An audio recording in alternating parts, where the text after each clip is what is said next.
পুজো ঘিরে স্কুলে দাদাগিরি, প্রধান শিক্ষকের মাথায় আগ্নেয়াস্ত্র ঠেকিয়ে হুমকি, ৫,০০০ টাকা চাঁদা না দেওয়ায় মারধরের অভিযোগ সামনে আসছে মেমারির মগলামপুর প্রাইমারি স্কুলের ঘটনা।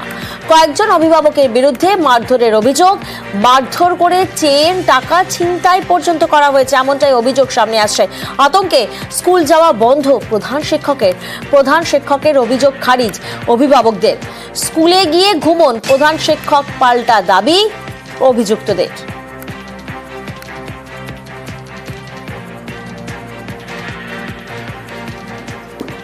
ওই মারধর ফারধর ওসব কিছুই আমি জানিও না।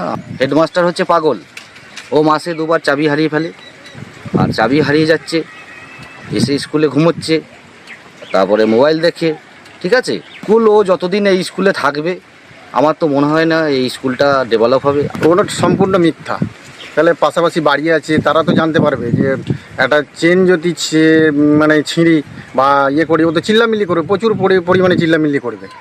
হ্যাঁ, যদি থাকে সে তো একবারে ভয়ে গা আটকে উঠবে, স্কুল থেকে বেরিয়ে আসবে। আরও তো দুটো মাস্টার আছে, তারাও তো শুনতে পেত, তাদের কাছে জিজ্ঞেস করবেন কি হয়েছে।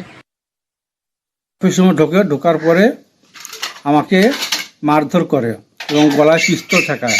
বাসুদেব হাজরা আমার বুকে একটা ঘুষি দেয়। সীমন্ত ঘোষ বলে একজন গার্জেন আছে, সে একটা উইকেট দিয়ে আমার এখানটা মারে। আমার কাছে সরস্বতী পূজার চাঁদা চাইছিল ৫,০০০ টাকা, আমি সেটা দিতে অস্বীকার হই এবং তার দরুনেই ওরা বোধহয় এইটা করেছে আমার উপরে।